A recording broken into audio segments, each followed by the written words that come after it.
Fala galera, bora para mais um SoloCast, o podcast oficial da Soluções Investimentos. Meu nome é Guilherme Feriani, sou um dos sócios aqui da Soluções Investimentos e host do SoloCast. E esse é o podcast onde nós trazemos aí grandes nomes, amigos, parceiros, pessoas que nós admiramos, acompanhamos a trajetória, se inspiramos e através das didáticas, dos insights, de tudo aquilo que eles absorveram durante anos nas suas trajetórias, vamos resumir tudo isso aqui diante das nossas perguntas, poder compartilhar com vocês extraírem insights para implementar no teu dia a dia, no teu negócio, dentro do teu lar, porque aqui o intuito do SoloCast é não só melhorar o dia a dia dentro do teu negócio, mas também das pessoas que estão ao seu redor. E hoje eu estou aqui com uma pessoa que eu admiro, já acompanho, sou cliente há um bom tempo, é um baita empreendedor aqui da cidade de Maringá. Recebo aqui hoje o Guilherme Morrone, que hoje está à frente aí do grupo Rabaneiro, donos de marcas aí como Rabaneiro, Dominique, Origi, Manaia, da Azo, entre várias outras aí,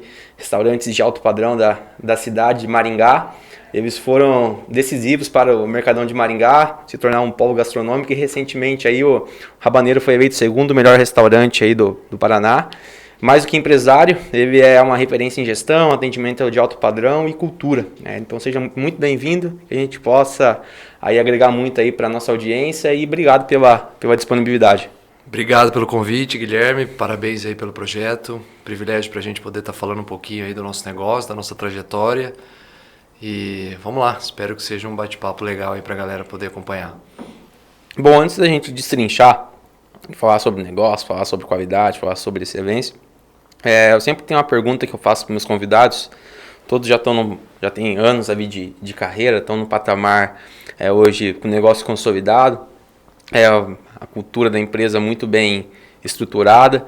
Só que, cara, mesmo com independência financeira, mesmo alcançando aí resultados gigantescos, eu vejo que essas pessoas estão até com mais fome, mais sede, mais gana do que lá atrás quando elas começaram. Talvez lá atrás era por necessidade, mas hoje, mesmo que não é por um porquê financeiro, eles acordam cedo, estão sempre abraçando novos projetos, sempre com mais tesão de fazer coisas diferentes, mas isso só se sustenta por conta de um porquê muito forte, né? Eles têm um porquê que sustenta aí o dia a dia. E qual que é o porquê do Guilherme hoje, cara? O que motiva você? O que tá fazendo aí com que vocês aí, no caso, vocês, seu sócio, né, o Thiago, queiram abrir novos restaurantes? Vocês falam só em crescimento, estou acompanhando aí a jornada de vocês. Qual que é o porquê do Gui hoje? Legal, vamos lá. Cara, então, na verdade agora em maio fizemos 10 anos do grupo nosso, né, que até então era Grupo Qualitá, mudamos aí para Grupo Rabaneiro. E na verdade assim, o empreendedorismo sempre fez parte da nossa família. Eu desde moleque, meu pai sempre foi um empreendedor, um comerciante, trabalhou muito, família do Thiago também, do nosso terceiro sócio, o Leandro, também. Então, a gente cresceu com isso aí na veia e sempre querendo buscar algo aí que fizesse sentido para nós. Então, minha trajetória começa ali mais ou menos em 2010, 11 no Mercadão, né, de Maringá, que a gente já está quase 15 anos na frente da administração.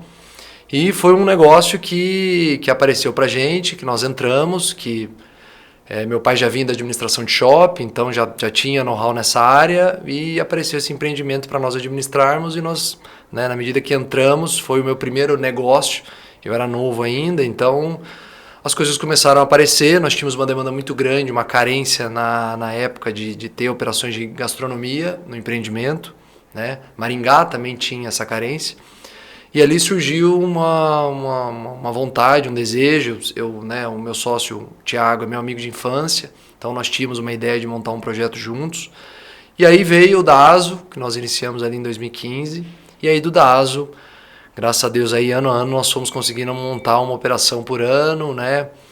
E então hoje, falando em porquê, a gente procura ter um negócio para gerações mesmo. Hoje, com 10 anos, olhando um pouquinho para trás, eu já vejo que o negócio não começou ontem, né? A gente procura enraizar muito a nossa cultura dentro da empresa, os nossos valores cristãos em primeiro lugar, até que seja uma empresa sustentável, uma empresa que tenha, né, ordem, né, para que ela tenha progresso. E, cara, essa questão do crescimento acho que é inerente do negócio, né? Você vai entrando, as coisas vão acontecendo, a gente conseguiu, né, tem um time muito legal com a gente, que permite que a gente avance, que a gente cresça.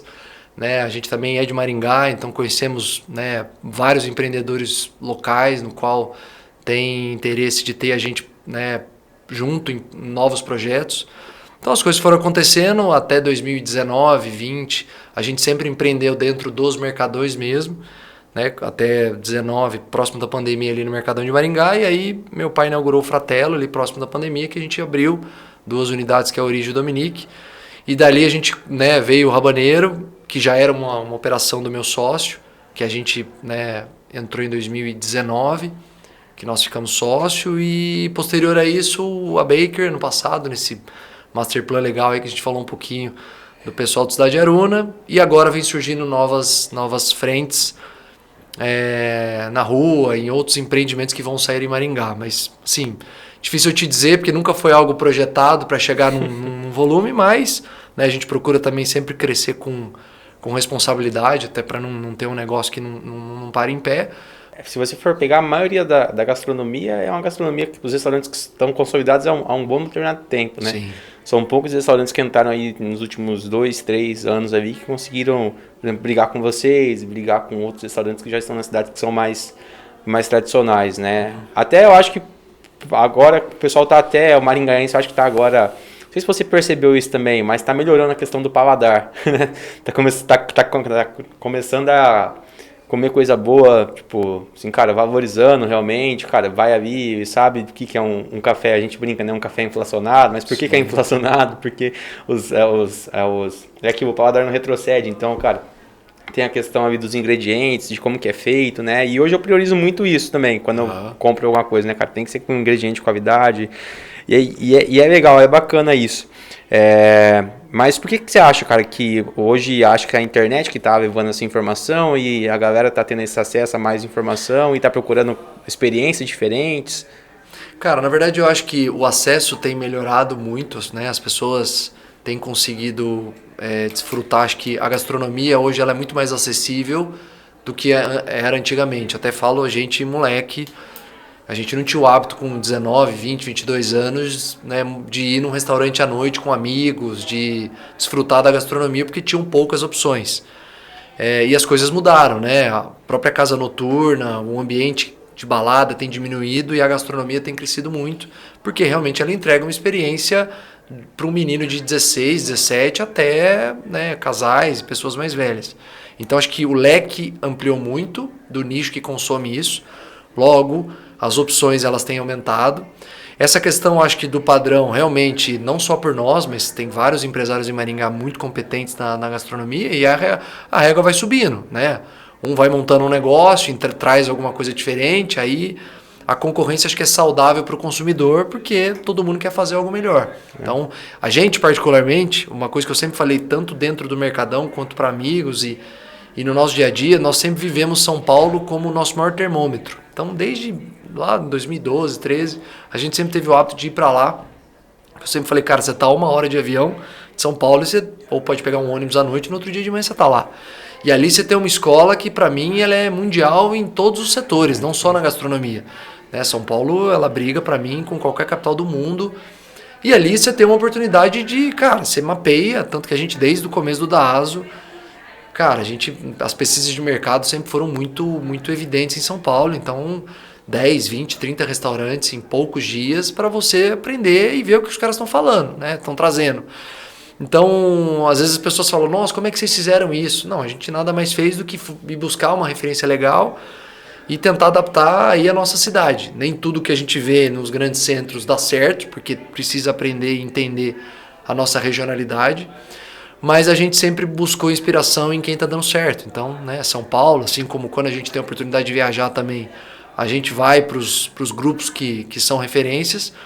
E aí tentando entender, escutando muito o nosso consumidor, o nosso cliente, né, o que falta na cidade, o que de repente encaixaria para determinado local, para entregar e conseguir montar. Mas eu acho que de fato a maior referência minha de ver hoje a gastronomia crescendo muito para antigamente é que realmente hoje, e eu vejo no próprio Mercadão, né, nos finais de semana, quando eu estou lá, no próprio Rabaneiro, que você tem lá casais jovens, né, casais com filho pequeno, casais idosos, todos desfrutando do mesmo ambiente. Então isso é algo que a gastronomia em si, ela até nessa mudança do comportamento do consumidor, acho que pós-pandemia que muita coisa mudou, ela cresceu muito. Então a gente tem conseguido aproveitar isso que, né, faz parte do nosso negócio. Vai fazer uns 5 anos já, conversei com um amigo meu que tem um restaurante aqui na cidade, que inclusive é um desses que estão há bastante tempo aqui, né, tradicionais. E ele falou assim, cara, vai vir muito restaurante bom pra Maringá, agora tá vindo bastante coisa. Foi quando tá começando a vir em Cocobambu, ali, né, as no redes. Catuaí e tal, essas redes que são teoricamente boas, assim, por exemplo, pra uma classe média ou algo do tipo, só que isso vai ser bom por conta que a galera acaba normalizando o valor das coisas, né? Então, tipo, cara, antigamente o cara via, por exemplo, o meu prato, que, cara, é ingrediente de qualidade, de altíssimo, dá um trabalho do caramba pra fazer, tem toda uma experiência, tem toda uma história por trás, tem um chefe que vai dar uma atenção especial pra aquele prato. 100, 120 reais, 150 reais, a pessoa acha caro. E aí, tipo, agora vindo outras redes, vindo concorrência, o pessoal acaba normalizando e entende o porquê que é caro, porque tem todo o valor agregado. Não, e a experiência também, né? Porque no final do dia você paga pela experiência, paga pelo espaço que você tá, pela privacidade que você tem e assim subsequente. E falando um pouco sobre, cara, a operação de vocês, né? Porque eu vejo que hoje vocês têm um padrão, né, que parece um padrão numa rede de fast food. Por conta que é muito difícil você criar processos, né? Tipo, isso dentro de qualquer empresa. Toda empresa quer replicar, por exemplo, cara, quando você fala em expandir o negócio, o seu maior medo é o quê? Você perder a qualidade. Né? Então, você pode ser vendendo consórcio, pode ser vendendo uma rede de autopeças, pode ser principalmente aí no restaurante. Eu vejo que ainda é local, né? Pode ser que daqui um tempo, mas mesmo assim, por ser local, 9 redes aí, vocês têm um padrão que tipo, é muito parecido o atendimento de um restaurante com o outro, em questão de qualidade, é muito bom. Como que vocês olham isso e como que vocês desenvolveram essa cultura? Tipo, porque eu vejo também que boa parte dos garçons, por exemplo, um detalhe bobo, cara, os caras gostam de estar ali e estão ali há muito tempo, né? Tipo, eu sei o nome de vários garçons ali do Mercadão, né? Tipo, é bem bacana.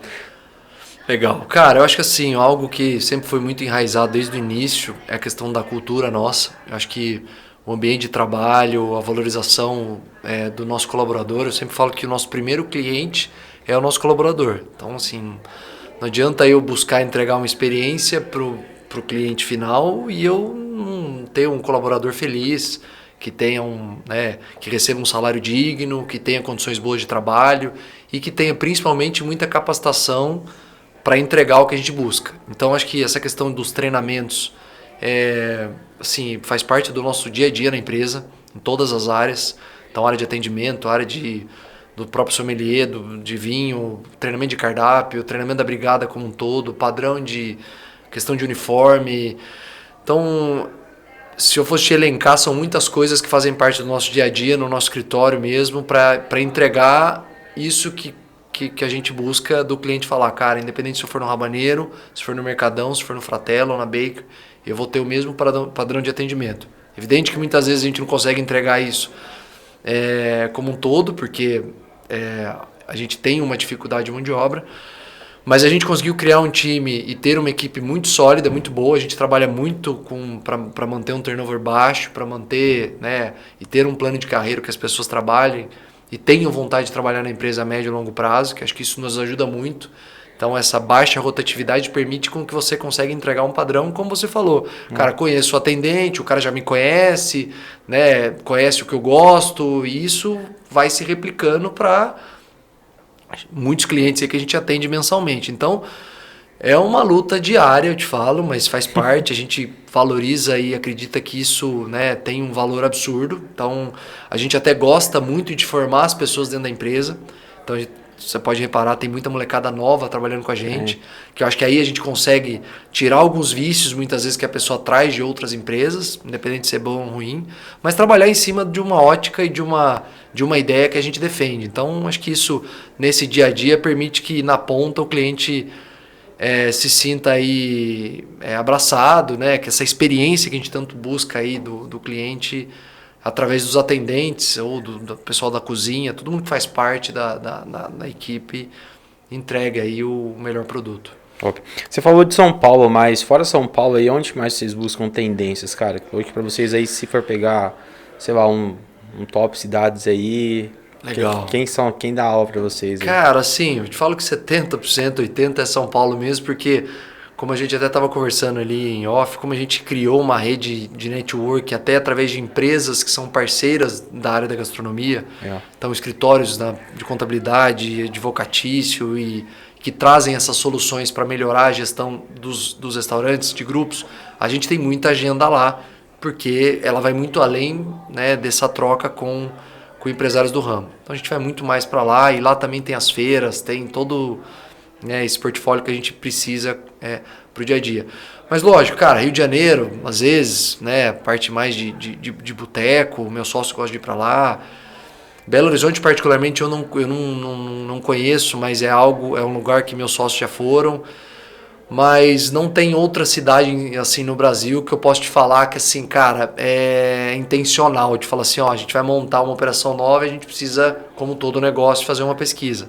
Então vamos. A gente tem, graças a Deus, o privilégio de viajar, então quando a gente viaja, né, é uma grande referência, seja ter um privilégio de ir para a Itália ou para a França, países que sempre de alguma forma eles trazem alguma referência, mas sinceramente, São Paulo é o braço aí, o lugar que tem aberto maior porta pra gente olhar coisas novas e a pujança de São Paulo é algo absurdo, né, cara? Se você olhar lá, toda semana, todo mês tá abrindo algo novo, ou o próprio lugar que já funciona, ele faz reformas e mudanças e novos cardápios, então ali a gente tá muito bem atendido aí nessa área de referência. Essa atualização de cardápio deve ser uma doideira, né? Tipo, porque abre muito restaurante, muita concorrência, né? Tipo, hoje vocês têm muita alteração no cardápio, vocês mudam isso? São pequenos ajustes ali? Cara, acho que isso aí é muito de acordo com a demanda e a necessidade do cliente, do dia a dia da casa. Não tem nada mapeado para te falar assim, ó, são X alterações mês, ano, não. A gente tem muito os cardápios especiais que a gente trabalha, principalmente no Rabaneiro. Então, cara, festival de trufa, trouxemos o caviar. Agora a gente entrou com alguns cortes especiais de carne, né? Até pela questão do prêmio. Então, entendendo as demandas e o que o cliente gosta e o que a gente tem de matéria-prima também, de iguarias que a gente pode entregar para o cliente. No DASO, a mesma coisa, a gente sempre tem os cardápios dos aniversários da casa. Então, cardápio especial de 8 anos, especial de 9 anos e assim vai. Mas as alterações elas são muito às vezes também por questão de que está tendo alguma ruptura de uma matéria-prima, a gente tem uma, né, como a gente estava falando, dificuldade de logística, às vezes, né, por N questões tem um determinado produto que não está vindo legal, então tem que substituir, mas é muito mais de acordo com a necessidade da casa em si do que propriamente algo mapeado aí até para não ficar muito engessado e ser algo que a gente sempre conte uma história nova e traga para o cliente produtos novos de acordo com o que eles pedem e não abrindo mão também de ter os clássicos da casa, que é algo que tem determinados produtos e itens do cardápio que quando estão indo bem, você também não precisa ficar mexendo, negócio, né, cara? Senão acaba perdendo um pouco a identidade. Boa. Eu acho que tem alguns restaurantes que eles são, tipo, cara, lembrados por determinado prato, né? Sim. Acho que isso é muito legal. E falando no Rabaneiro, né, agora que vocês ganharam a premiação recentemente, se eu não me engano faz 2 semanas, algo próximo a isso. Cara, e o que leva um restaurante a ganhar essa premiação? Só para a galera entender o que é analisado ali entre a galera, quais são os fatores que leva, para quem não entende, para quem é leigo no assunto, né? Porque a comida é boa, todo mundo sabe, né? Mas o que vocês tiveram que olhar, assim, cara, se a gente um dia quiser uma premiação, não basta só ser bom a comida, a gente tem que olhar para alguns processos ou algo do tipo. Legal. Cara, sinceramente, a gente até recebendo esse privilégio do prêmio agora, que foi muito legal, um evento muito grande em Curitiba, é o 2º ano que o Bom Gourmet premia o interior. Então, até 23, eles premiavam os restaurantes só de Curitiba. E aí, ano passado, até que nós ficamos em 4º, e esse ano, né, ficamos em 2º, eles não esclarecem todos os pré-requisitos, né, e tudo que é olhado. O que eles trazem é que tem críticos gastronômicos em cada cidade, né, até além de Maringá, outras cidades do interior foram premiadas, como Londrina, Guarapuava, Foz do Iguaçu. E eu acho que num quesito como um todo, algo que a gente imagina, porque eles não respondem isso. Mas eu acho que o ambiente, a qualidade, né, da comida, eu acho que o nível das avaliações, que hoje ela está em várias áreas. Hoje você tem avaliações, né, em todas as redes sociais, que elas são mensuradas, né, no próprio Google, para dar as notas, né, ele faz um compilado para dar a nota do restaurante de acordo com o que o cliente em geral tá ali avaliando. Mas, sinceramente, a gente sempre busca fazer o melhor que a gente pode. A questão do prêmio foi um privilégio muito grande, a gente ficou muito feliz.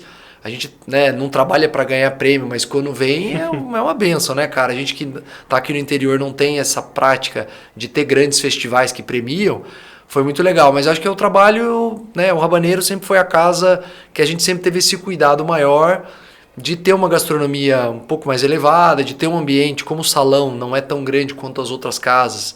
Então, tentar entregar uma qualidade de atendimento superior ao cliente, né, um ambiente bacana.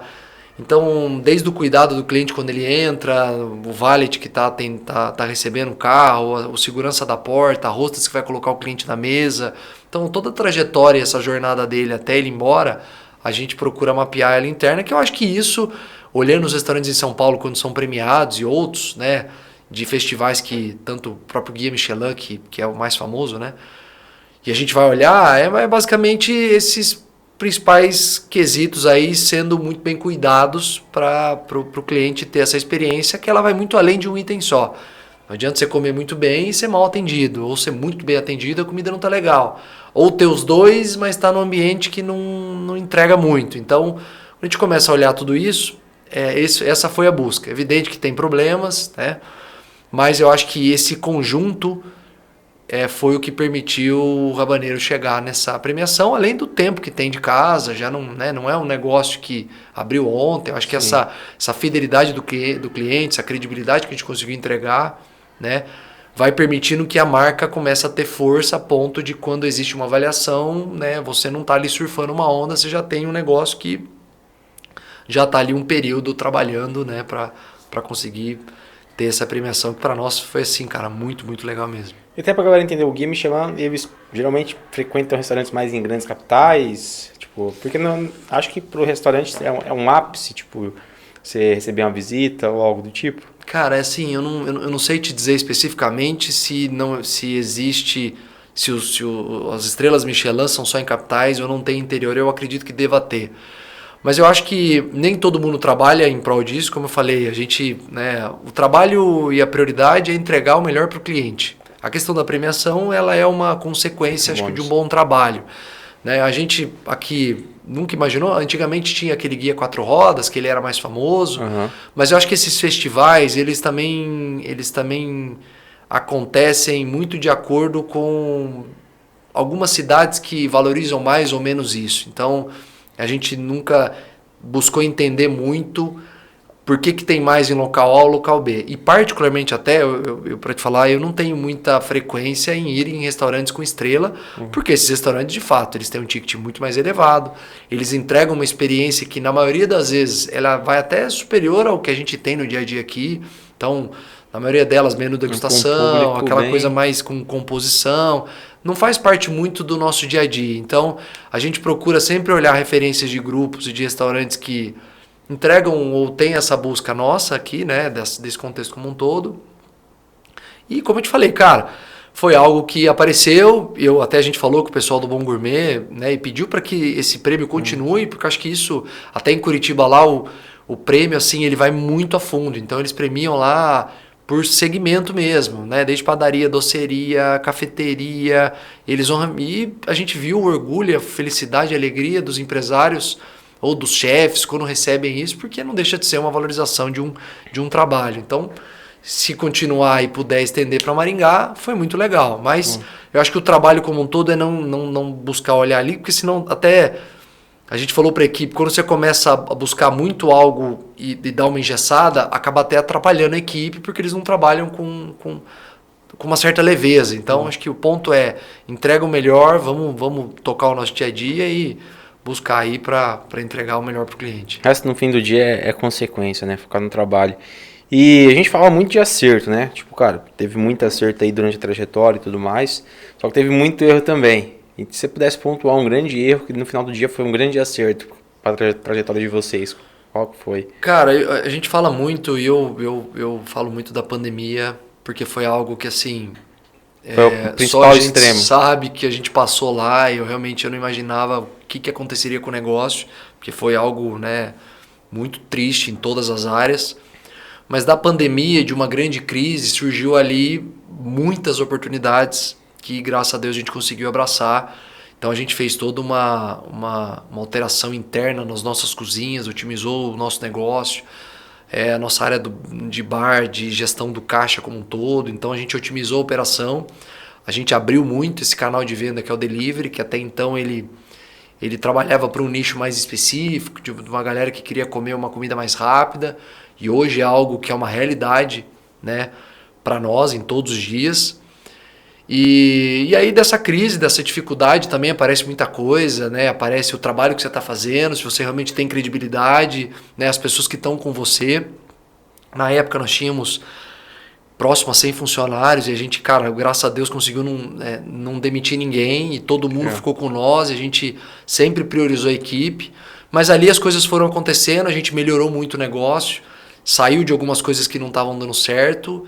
E foi uma época mesmo de muita reflexão, porque a gente ficava em casa e dentro do negócio. Eu lembro que o salão do Manaia era praticamente uma lan house ali de delivery, a coisa fechando muito, não tendo dificuldade de atender. Mas dali a gente entendeu o negócio, entendeu o que era a oportunidade. E aí vivemos também uma época de uma demanda muito reprimida, porque as pessoas não podiam sair, não saíam. E quando teve as permissões ali em 21, 22, a gente conseguiu ali dar uma alavancada boa, com o negócio muito mais enxuto, muito mais organizado, na parte fiscal, parte interna, administrativa, e isso nos trouxe aí uma melhora de resultado grande. Óbvio. Muito bom, cara. E pontuando aqui agora, como que você vê o negócio aí nos próximos 5 anos? Expansão e tudo mais, cidade crescendo, vários empreendimentos imobiliários aqui, até uma questão de como, não sei se foi uma collab, se não foi ali o Manaia, ou a questão com empreendimentos, o pessoal está procurando vocês e tudo mais. Então, como que você enxerga as oportunidades que vão surgir nos próximos 5 anos aí? Como vocês estão se preparando para isso? Legal. Então, agora em setembro a gente faz 1 ano do Manaia Baker, né? Ali no Cidade Aruna, parceria com o pessoal da PRC. E a gente está muito feliz, muito contente com o projeto. Ali é um master plan que ele tem um potencial muito grande. Ele é faseado, né, em várias etapas. Então ali a gente está mirando um crescimento grande para os próximos 5 a 10 anos, porque tem muita coisa para sair segunda, né, cara? todo dia e tem muita coisa para acontecer. Então a Bakery fez 1 ano agora, graças a Deus, um resultado muito legal. O primeiro negócio nosso nessa área. No primeiro trimestre do próximo ano a gente inaugura mais 2 operações ali também, né? Como eu te falei, nós vamos levar o Daaz, o Rabaneiro e o Bar Central com uma outra assinatura. E ali tem outras oportunidades que vão surgindo de acordo com a fase dos empreendimentos. Então ali, né, tem empreendimento empresarial, residencial, empreendimento misto saindo. E na medida que esses empreendimentos forem saindo, toda a parte de gastronomia e do mall das áreas, a gente está em parceria com eles para tentar absorver o máximo que deve. Evidente que não vai dar tudo, porque até um ABL grande lá, mas a gente está mirando ali e em outros pontos na cidade, como a gente estava discutindo. Maringá tem crescido muito, tem surgido, né, muito espaço legal para montar. A gente sempre fala, e eu valorizo muito o consumidor de Maringá, porque o comércio de Maringá sempre foi e é muito forte. A gente tem o privilégio de ter uma cidade que vive o comércio. Então Maringá não é aquela cidade que no final de semana as pessoas viajam, saem ou não desfrutam do que tem aqui. É só, né, eu ando na rua e vejo comércio de rua, comércio de shopping, como ele tem força. Então, como a gente falou, antes da gente mirar e olhar para fora, vamos olhar para dentro de casa, porque é uma cidade privilegiada. E o que a gente tem de oportunidade para empreender primeiro aqui, para depois poder, né? Claro que é um sonho, a gente tem vontade de abrir fora, mas hoje o Cidade Aruna, aquele master plan ali da Itororó, é onde a gente está focado em abrir as próximas operações. Legal. E vejo que você estuda bastante, você falou que sempre viaja, sempre vai para novos restaurantes e tudo mais, mas fora a questão do teu business, assim, o que você estuda mais? O que mais você tem estudado no último ano aí?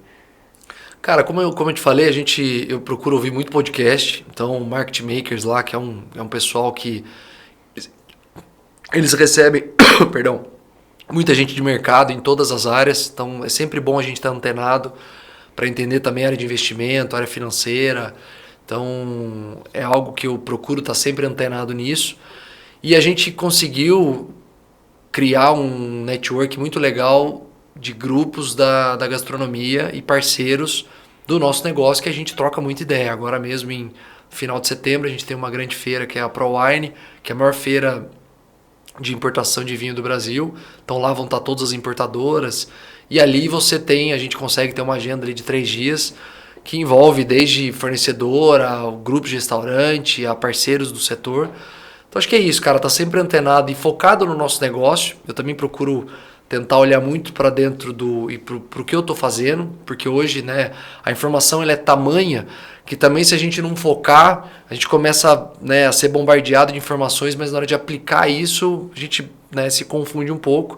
E acho que hoje com o volume de agenda que a gente tem, se a gente conseguir fazer bem feito o que a gente tem dentro do nosso negócio e olhar as oportunidades que ali estão surgindo, já é algo que eu tô bem satisfeito. E hoje vocês ficam, até você comentou, você, o Thiago, o Leandro ficam bastante ali na operação, mas isso é uma rotina, cara, todo dia, como que funciona? Como é o Gui como líder aí? Então, até uma curiosidade, tem muita gente que às vezes até hoje fala, onde vocês ficam? Vocês ficam no restaurante, né? Onde que é o ponto de vocês?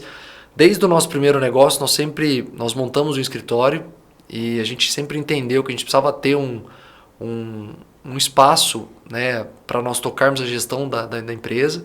Hoje nós somos um time no escritório de 14 pessoas, então toda a parte administrativa, financeiro, compras, RH, o marketing, que a gente tem uma house interna, então sala de reuniões, treinamento, a gente faz tudo ali. Então o nosso dia a dia é um dia a dia comercial como todo empresário. Evidente que a gente tem muita frequência nos restaurantes, porque isso é inerente do negócio e eu faço questão de estar sempre o máximo que eu puder. Tipo de reunião com o grupo todo, ou como são algumas unidades separado? Como que funciona isso? Cara, é difícil reunir todo mundo porque a gente tem 2 turnos e é muita gente, então a operação não para, a gente abre de segunda a segunda, mas a gente sempre faz muito setorizado. Então, galera de cozinha, galera de atendimento, galera do administrativo, então cada um com seus horários, mas a gente tem um ritmo de reuniões semanal, todos os dias, tanto a parte interna de administrativa quanto parte da equipe de campo, que é o dia a dia do negócio, né, cara? Pra gente passar as demandas, os problemas, né? Muito do que acontece no final de semana, que é o maior volume, pra gente já tratar sempre até quarta-feira, ali de segunda a quarta, o que aconteceu, mas a nossa rotina é ali, e a gente vivencia muitos restaurantes, até para ter esse contato direto com o cliente, para ter essa sinergia. Mas eu até tô, assim, como eu te falei, a agenda nossa tá complicada. Eu com 2 filhos, minha esposa tá grávida, o Thiago com 2 meninas pequenas também. Então, assim, cara, conciliar a família com empresa e com restaurante à noite tem sido uma tarefa aí desafiadora. E pra falar família, o que é negociável pra você hoje, cara? Tipo, como que é a rotina do Gui fora da... Porque tem algo que te sustenta aí, então, cara, quais são as coisas aí na sua rotina aí que você não abre mão? Legal. Então, cara, como eu te falei, a gente tem um propósito cristão muito, muito forte dentro do negócio. A gente acredita e tem trazido muito a intencionalidade de Deus para dentro da empresa, né? A gente acredita que isso é determinante para a empresa crescer. E eu procuro ter uma qualidade de vida com a minha família muito presente, porque às vezes acontece um pouco dessa confusão com o empresário, as coisas começam, né? A gente começa a crescer, começa a aparecer oportunidade e quando a gente vê, cara, você não está se doando, né, para os filhos, para minha esposa, etc. Então, a gente procura ter essa agenda bem organizada para ficar com a molecada. Meus 2 filhos, o Vicente está com 4,5, o Vitória está com 1,5, então assim, tô com 2 filhos bem pequenos, minha esposa está grávida do 3º menino. E também tem a demanda, então assim, cara, ajustando a rotina, bora tomar café com as crianças, aí vamos pro escritório, eu procuro sempre almoçar com eles, estar com eles no final de semana, levo muito eles para os restaurantes, para eles já viverem isso, né, e entenderem o nosso dia a dia mesmo, mas eu acho que esse equilíbrio para nós, né, nós 3, eu, o Thiago e o Leandro, a gente é muito família, eu acho que é primordial para o negócio crescer, senão, né, você ficar muito focado em uma área ou em outra, o negócio tende aí a dar uma derrapada. E até o Thiago não pôde vir, mas como que vocês se conheceram tocando no assunto? Já era se conhecia de outros negócios? Então, cara, o Thiago é meu amigo de moleque, de criança com, sei lá, acho que com 7, 8 anos. Os nossos pais sempre foram muito amigos, são amigos até hoje. Então, tanto que a gente, cara, praia junto, criança, né, nós sempre tivemos um dia a dia desde moleque. E aí, cara, a questão de negócio mesmo surgiu.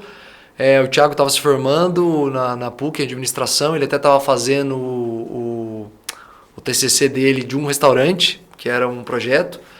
E aí tinha acabado de entrar na administração do Mercadão, e ali naquela época a gente precisando de trazer um lojista na área de gastronomia, não conseguíamos, e aí nós começamos a conversar, ele falou, cara, tô com um projeto aqui, eu tenho a ideia, eu tenho um negócio, e aí juntou, e cara, graças a Deus, são 10 anos já como sócio, e sei lá, a amizade nossa aí mais de 20 anos, então isso tem sido muito bom e tem sido fundamental, porque a gente sabe que quem tem sócio, né, cara, é uma rotina de um dia a dia, né? É praticamente um casamento ali, né, cara? Porque às vezes eu falo, eu tô mais com o Thiago que com a minha esposa, porque a gente tá o dia inteiro no escritório discutindo e final de semana.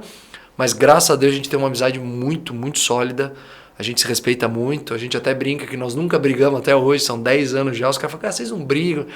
Não, cara, a gente se respeita muito. Acho que o negócio também cresceu muito, porque nós somos muito diferentes. Então o Thiago, né, trabalha muito em uma área, eu trabalho em outra. O Leandro, nosso terceiro sócio, também tem todo esse viés aí da gastronomia, um chefe, um cara que tem muita criatividade. Então a gente conseguiu se encaixar cada um numa área do negócio e graças a Deus a empresa tem crescido nesse sentido. Top. Muito bom. Deixa eu perguntar aqui, o que você deixou aí de ser quando cresceu, cara? O que você melhorou aí? Tipo, às vezes algum aspecto como líder, como pessoa mesmo, que transformou você numa pessoa que você é hoje? Legal. Cara, eu acho que a escola do empresariado como um todo, né, ela traz muitos ensinamentos pra gente. Porque no dia a dia a gente aprende cada dia uma coisa. Então, acho que as relações, eu acho que valorizar muito as pessoas. Eu sempre falei, reforço muito, que uma empresa ela é feita de pessoas e a gente precisa muito valorizar o nosso time. Então, às vezes o empresário tem um pouco essa... Não, tô crescendo, tô indo bem, mas sou eu. Mas não é nós, é o todo. Então essa questão de empatia, de humildade, de tentar trazer o pertencimento do crescimento para a empresa como um todo. Acho que minimizar vaidades, minimizar individualismos. Né? Às vezes acontece confusões também de que a gente vai crescendo e tomar cuidado, às vezes, com o nosso ego, da gente às vezes não achar que a gente está despontando, a gente está indo bem, então menos eu e mais o todo. Então, assim, eu graças a Deus tenho boas referências familiares, meu pai sempre trabalhou muito, os meus avós, então família de empresários, meu pai sempre me ensinou desde do princípio, cara, tem que trabalhar, acordar cedo, então isso tem nos norteado e tem nos trazido até aqui, e eu acho que é o que tem permitido a gente crescer, né? Como você falou, do mesmo lado que é um pouco assustador quando você olha números de empresas que, sei lá, até 2 anos tal percentual fecha, com 5, com 10 e aí vai. Quando eu começo a olhar hoje com 10 anos e projetando os próximos 5, 10 ou 20, eu vejo que é muito com os valores enraizados, essa questão da cultura não é clichê, tem que acontecer, porque nenhuma empresa para em pé se não tiver uma cultura muito sólida e a gente procura aplicar muito isso dentro do negócio. Então acho que é isso, eu tenho buscado me tornar um ser humano melhor, alguém melhor para conseguir replicar e, se Deus quiser, e ter esse negócio para frente aí com os meus filhos. Bom. E falando em questão de conselhos aí que você pontuou agora, qual foi o último grande conselho aí que você recebeu? Talvez no último ano aí, que talvez você colocou na tua rotina, ou até mesmo nos restaurantes aí, que você tem sentido a diferença?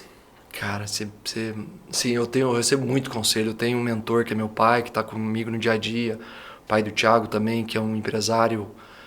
A gente tem bons conselheiros dentro de casa que nos ajudam no dia a dia. Então isso até às vezes, que para alguns é um diferencial, que recebe pouco, como eu recebo diariamente isso, então me ajuda muito. Então eu não vou lembrar talvez um grande conselho, mas de novo o que eu trouxe na pergunta passada, eu acho que a receita principal é não esquecer as nossas origens e os nossos valores. Eu acho que é procurar sempre trabalhar com humildade, entender que o negócio ele tem as suas dificuldades, mas quem trabalha firme, quem acredita, tem muita oportunidade, não só em Maringá, mas o Brasil é um país da oportunidade. Então é isso, muito pé no chão, humildade, trabalhando firme. Acho que a gente tem bastante projeto legal fora do negócio, né, que a gente vem procurando participar, tanto legendários quanto outros projetos sociais que eu acho que, né, engrandece. A gente tem tentado trazer aqui para dentro mesmo desses projetos. E eu acho que é isso, cara, é acreditar em Deus, acordar cedo todo dia e buscar crescer. Feijão com arroz, tá sempre aprendendo, não tem segredo, né? É difícil, porque tem que ser feito todo dia, né? Mas qualquer um consegue fazer, basta ter consistência e estar conectado com as pessoas certas, ter bons mentores. E se você fosse deixar aí uma mensagem final, cara, para o empresário que está acompanhando a gente, para o cara que está querendo talvez abrir tua rede de restaurante, seu primeiro restaurante ou algo do tipo, que mensagem você deixaria para ele? Cara, eu acho que em primeiro lugar é acreditar. Eu acho que acreditar no negócio e desprender o máximo de energia possível, eu acho que é um dos pilares básicos, que eu acho que às vezes muita gente não inicia com essa força, e isso eu acho que é determinante, o start, o início, né? E eu acho que sempre procurar tá rodeado de pessoas boas, né? Independente seja com sócio, seja com um parceiro que você vai abrir o negócio, né? Procurar entender do negócio, acho que isso é algo que a gente procura ter muito cuidado. A própria Bakery, quando a gente montou, cara, o primeiro café nosso, e a gente assim, cara, foram quase um ano de muito estudo, porque por mais que a gente já tinha um grupo de restaurantes, cara, para mim a área de café era muito nova, então tem que ter essa humildade e não achar que, não, já sei, agora eu tô confiante. Então acho que é isso, acreditar, trabalhar firme todos os dias. A gente que está na força do negócio sempre acreditou que o resultado acontece de acordo com a força do trabalho. Então, meu pai sempre falou para mim, cara, nada supera o trabalho. Então, acorda cedo, vai que as coisas dão certo. A própria Bakery mesmo, só para dar um briefing aí que eu achei muito legal, né, cara? Até por conta de agora é uma mudança de comportamento do consumidor, né? Então, de cada vez mais o pessoal tá valorizando o café da manhã, tá valorizando o café, essa parte da gastronomia. Porque antigamente a galera, tipo, ia na padaria, né? Sim. Comprava seu pão com ovo, seu mexido, seu pingado e tá tudo certo. E se a gente for pegar, pô, Maringá mesmo, a gente viveu uma era de abertura de barbearia, então a cada momento abrindo uma barbearia nova, agora a gente tá vivendo um momento de abertura de cafés, né? Então, cada esquina você tem um café gourmet, tem alguma coisa diferente. E eu vejo que vocês entraram no mercado do momento muito bacana e com uma pegada muito diferente, né? Tipo, e como que surgiu essa ideia? Foi uma oportunidade ou foi apresentado para vocês? Legal. Então, cara, o café eu acho que vem muito em cima daquilo que a gente estava discutindo e conversando a respeito do crescimento da gastronomia. Acho que a gastronomia ela tem um leque tão vasto que ela vem crescendo em todas as áreas. E a área do café, da bakery em si, né, da patisserie, dos doces e todos os braços que tem, ela tem acompanhado nisso. Então, o que as pessoas sempre foram, e eu sou um fã até hoje de padaria, do pingado, daquela... São Paulo mesmo tem padarias super tradicionais que eu gosto muito. Abriu-se esse leque do café justamente para atender essas pessoas que querem... E o café tem crescido muito nesse sentido de ser um espaço também para negócio, para reuniões, né? A própria mulherada que tem frequentado muito para os encontros, né? À tarde, no final do dia ou pela manhã mesmo, e para conseguir... avançar um pouco de ter algo mais gourmet que a gente fala, né? De ter a gente tem feito um trabalho na área de panificação nossa legal com os croissants, então toda a parte de panificação que nós já atendíamos os restaurantes, hoje a gente faz, então tudo com fermentação natural, a parte dos doces, então é um leque muito grande que tem crescido, hoje mesmo já é uma realidade nos cafés trabalhar com almoço, e a gente tem na Bakery também almoço executivo todos os dias. Então a gente fala que é um negócio que abre às 8, fecha às 8 e ele tem fluxo todo momento da pessoa que está chegando para tomar só um expresso ou para tomar um café mais elaborado ou para comer um doce e para justamente viver a experiência daquele ambiente, que é o que a gente tem tido essa surpresa positiva na Bakery de observar como as pessoas têm buscado isso. Momentos para se encontrar, para se relacionar, e eu acho que o café... Cara, uma excelente opção aí para as pessoas, né, marcarem um encontro aí para conversar. Então tem sido uma surpresa legal, a gente até hoje tem buscado aprender muito, porque é uma escola enorme, mas em um ano de Baker agora em setembro, a gente já vê que esse aprendizado e muita coisa que nós trouxemos dos restaurantes tem conseguido se aplicar, parte dos sanduíches e a gente tem uma linha de ovos bem legal e dos sanduíches. E aí, lógico, tentando trazer sempre coisa nova, cafés diferentes, elaborados. Parte da coquetelaria também hoje está muito ligada ao café, então a gente tem esse trabalho também. Então acho que é isso. Se tem uma coisa que muda o cardápio e está sempre melhorando é o tal do café, né? Por isso que eu perguntei para você, mas é impressionante a variedade que dá para você fazer. Sim. Só com ovo, por exemplo, né? Sim, enorme. É muita coisa. Como o pessoal encontra vocês nas redes sociais? Para quem não acompanha... Tá lascado que é um monte de arroba, legal, mas... Não vou lembrar, assim, os arrobas dos restaurantes são sempre o nome, né? Então, Dazo, Sushi Bar, Oca Resto Bar, Manaia Bar e Forneria, Manaia Baker, Habaneiro Restaurante, Origem Almari. Então, são todos os restaurantes. O meu é @Gui Morrone, o Thiago acho que é Tia Abrão, o Leandro, meu sócio também, Leandro Carreira. Mas a gente tem colocado nas nossas redes também o Instagram de todos os restaurantes ali, até para facilitar o pessoal a acessar e conhecer ali quem tem curiosidade. Muito obrigado pela disponibilidade. Para você que ficou até o final desse episódio, eu gostaria que você deixasse seu like, você deixasse aqui nos comentários algum insight que você pegou. Uma baita aula não só sobre gastronomia, mas sobre negócio, sobre cultura. Eu acho que a escola da gastronomia pode ensinar pra gente várias coisas, né? Aqui no escritório a gente fala bastante de questão de processo de vendas, né? Sim.